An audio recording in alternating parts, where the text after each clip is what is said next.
سائل ہے محمد عامر، جس کا تعلق ہے کوئٹہ سے۔ اس کا سوال یہ ہے کہ میں نے یہ سنا ہے کہ حدیث پاک میں آتا ہے کہ ابراہیم علیہ السلام نے 3 جھوٹ بولے تھے، کہ یہ بات صحیح ہے؟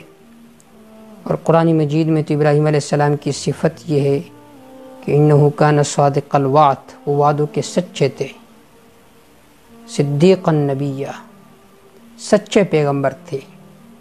اور حدیث پاک میں آتا ہے کہ ابراہیم علیہ السلام نے جھوٹ بولے تھے 3۔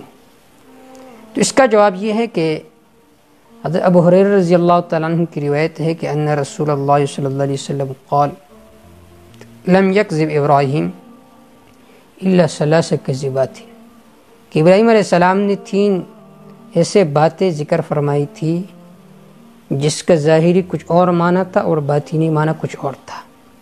سنتین فی ذات اللہ تعالی، 2 اللہ کے ذات کے بارے میں۔ ایک واقعہ اس طرح پیش آیا تھا کہ ابراہیم علیہ السلام کے جو قوم والے تھے وہ درگاہ میں جاتے تھے، پوجا پاٹ کے لیے جاتے تھے۔ ابراہیم علیہ السلام نے فرمایا کہ انی سقیم، میں بیمار ہوں۔ حال یہ کہ ابراہیم علیہ السلام بیمار نہیں تھے۔ دوسرا یہ کہ ابراہیم علیہ السلام کی جو قوم تھی وہ کسی میلے پر جاتی تھی۔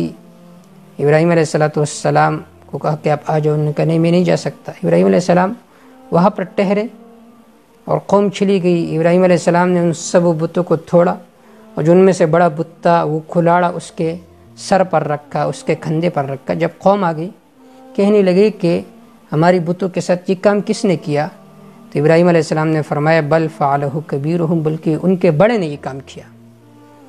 تو اب دیکھیے ان کے بڑے نے تو نہیں کیا تھا، بلکہ ابراہیم علیہ السلام نے ان کو توڑا تھا، اور یہاں پر نسبت کی ہے اس بڑے بت کے طرف، تو یہ بھی تو جھوٹ ہو گیا۔ اور تیسرا سوال یہ ہے کہ ابراہیم علیہ السلام عراق سے آپ نے ہجرت کی، شام کی طرف آ رہے تھے، تو راستے میں ایک علاقہ تھا، وہاں کے بادشاہ، شام کے بادشاہ، مصر کے بادشاہ، وہ ایسا نافرمان و جاور بادشاہ تھا کہ جب بھی کسی کے ساتھ کوئی لڑکی دیکھ لیتا خوبصورت تو اس سے جنسی خواہش پورا کرتا، لیکن اگر کوئی یہ کہتا کہ میں نے اپنے بہن سے نکاح کیا یا یہ میری بہن ہے تو پھر اس کو چھوڑتا تھا۔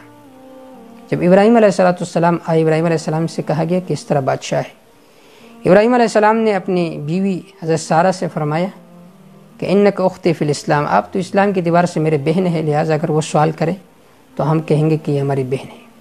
ابراہیم علیہ السلام سے جب پوچھا گیا تو ابراہیم علیہ السلام نے فرمایا کہ میرے بہن ہے۔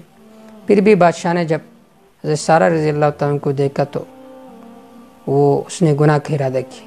جو ہی گناہ کا ارادہ کیا تو اپاہج ہوا۔ پھر دوسرے بار اس نے کہا کہ بس مجھے معاف کر دو، جب معاف کیا دوسری بار ارادہ کیا تو پھر زمین میں دنس کیا، اپاہج ہو گیا۔ تیسری بار کہا کہ بس ابھی پکا توبہ کرتا ہو، ابھی یہ کام نہیں کروں گا۔ اس نے پکی توبہ کی اور انہوں نے حضرت ہاجرہ ابراہیم علیہ السلام کو دی بطور خدمت کے، اور حضرت ہاجرہ علیہ السلام سے پھر اسماعیل علیہ السلام بھی پیدا ہوئے۔ تو دیکھیے یہ جو 3 باتیں یہ خلاف حقیقت ہے، جو کہ جھوٹ ہے۔ تو اس کا جواب یہ ہے کہ دیکھیے یہ صریح جھوٹ نہیں ہے، بلکہ بعض ان میں سے ایسی ہے جو تھوریہ ہے، بعض اس میں طنز پر مشتمل ہے۔ پہلا سوال جو انہوں نے کیا کہ انی سقیم، میں بیمار ہو، حال یہ وہ ابراہیم علیہ السلام بیمار نہیں تھے۔ اس کا جواب یہ ہے کہ ایک بیماری تو یہ کہ آدمی بہت زیادہ بیمار ہو، ایک یہ ہے کہ نزلہ زکام ہو، یہ تو ہر کسی پر ہوتا ہے، تو اس کی مراد یہ تھی کہ میں بیمار ہوں، یا یہ کہ میں بیمار ہوں یعنی تمہارے اس شرک سے ناراض ہو، یہ معنی ہے۔ اور دوسرا جو سوال کے بل فعلوا کبیرہم، اس میں طنز تھا۔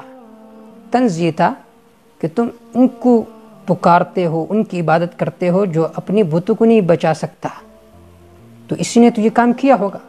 تو اس وجہ سے اللہ فرماتے فرجعوا الی انفسہم، وہ سوچ میں پڑ گئے کہ جب کوئی بات نہیں کر سکتا تو ہم ان کا پوجا کیوں کرتے ہیں۔ تو اس میں بھی طنز تھا تاکہ ان لوگوں کو توحید سمجھ آئے۔ اور بھی بہت سارے توجیہات ہے کہ بل فعلوا کبیرہم کا معنی یہ ہے کہ بھئی ان کے بڑے نے کام کیا، اللہ نے یہ کام کیا ہے۔ اور تیسرا سوال جو انہوں نے کیا کہ ابراہیم علیہ السلام نے فرمایا کہ میری بہن ہے، تو اس کا جواب یہ ہے کہ ایک یہ ہے کہ حقیقی بہن، دوسرا یہ کہ بہن ہے یعنی اسلام کے اعتبار سے، جیسے کہ ابراہیم علیہ السلام نے فرمایا انک اختی فی الاسلام، آپ میرے اسلام کے اعتبار سے بہن ہو، تو اس کو توریہ کہا جاتا ہے کہ ایک لفظ کے دو معنی ہو، ایک قریبی معنی اور دوسرا بعیدی، تو مخاطب قریبی معنی سمجھے اور متکلم بعیدی معنی سمجھے، تو یہاں پر ابراہیم علیہ السلام کی مراد یہ تھی کہ آپ میرے بہن ہیں اسلام کے اعتبار سے، اور بادشاہ کی مراد یہ تھی کہ شاید جو اس کی حقیقی بہن ہو۔ واللہ تعالی علیہ بالصواب۔